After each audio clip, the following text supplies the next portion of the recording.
Hey, let me tell you guys the secret. We're still giving away a Spider-Man PS4 Pro. In case you missed our initial announcement last week, we are still giving away that Spider-Man PS4 Pro. Check out the link down below in the description on how you can get a chance to win it. Now, on to the questions.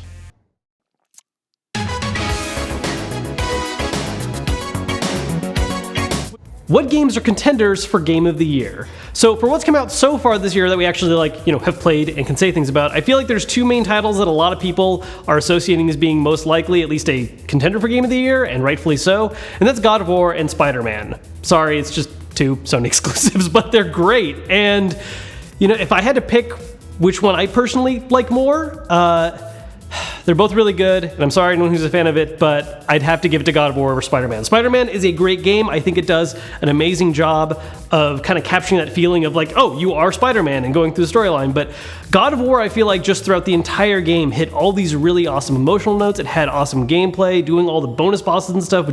It gave me some of the best feeling of difficulty in that style of game that I haven't had in a long time, aside from Dark Souls, which is a little more on the punishing side rather than just, good balanced difficulty. They're both great.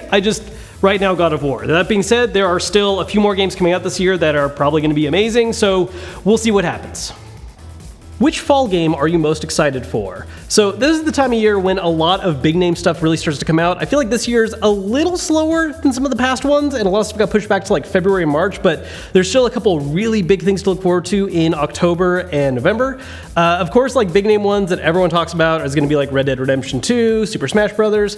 As far as other smaller titles that I'm personally really excited for, I cannot wait for Mega Man 11, which is just a week away. I grew up playing Mega Man, and so finally having a new one that actually looks like it's kind of respecting the old style is just awesome.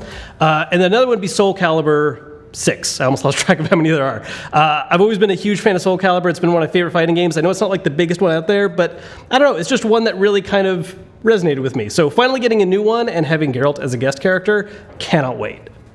After Red Dead Redemption 2, what Rockstar game would you like to see? I'd like an L.A. Noire sequel. L.A. Noire is actually a pretty good guess of what they could do next, because they were really pushing that a lot, especially with later ports and stuff. But honestly, as far as something that I would like to see them do next, I feel like it's about time for something new. Because don't get me wrong, I love Grand Theft Auto, I really love Red Dead, and I'm super excited for 2, but I really want to see Rockstar take the formulas they've done with those games and apply it somewhere else new, because I think that's something that can really bring a little extra new life into everything. And look, let's face it, they are the company that really popularized that open world format. A lot of open world games we're seeing today are heavily inspired by what they did with Grand Theft Auto 3 and games going on. And so I really want to see them do something that other companies have been trying to do, but have their own kind of Rockstar spin on it. Whether that's doing some kind of open world sci-fi game, or pirates, or feudal Japan, just something outside what they've done so far, so we can get kind of an interesting remix while still getting that quality gameplay that they bring. Hey Kevin, how do you get your Switch to look so cool? I'm glad you asked, Richard. So we actually customize our Switches with skins from dbrand, today's sponsor. They've made a whole bunch of different skins that are totally safe to use in your Switch. You can use them on the Switch itself, Joy-Con, stock, whatever. Check out the link down below if you want to grab one.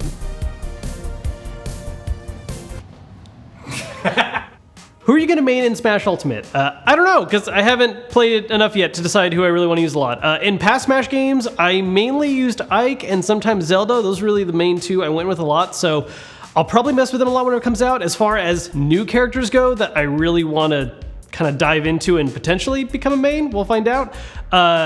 Simon or Richter. I really like Castlevania. I liked a lot of what we saw in the gameplay trailers for how they handle. Personally, just, design and character-wise, I like Richter a little more, but we'll see how each of them plays. What's your opinion on console manufacturers cashing in on gamer nostalgia? For example, the rise of PlayStation Classic, old school Nintendo Switch controllers, games, etc.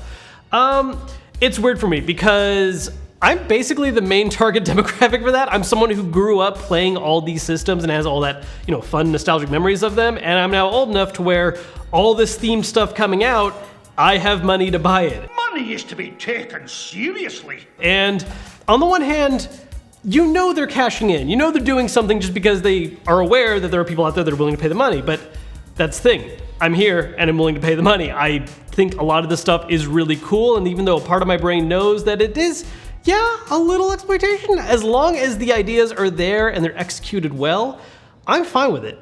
As we hear rumors of next-gen consoles, what do you want to see in next-gen controllers?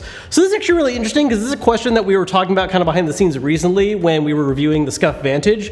And I think as far as like a standard controller goes, both Xbox and PlayStation have really kind of figured out what basic design they need to have and button placement. So I think we need to start seeing more traditionally viewed Pro controller options show up in regular controllers, like having back paddles that are remappable and just kind of extra quality features that really set it apart from what we currently have on the Xbox One and PS4.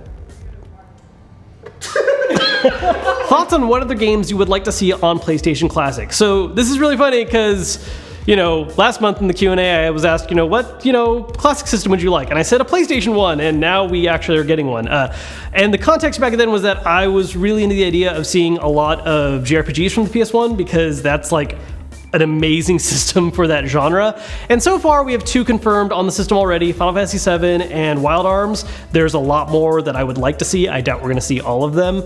I really hope specifically that Final Fantasy VII doesn't knock out other potential Squaresoft games like Chrono Cross or Final Fantasy Tactics. I think would be amazing.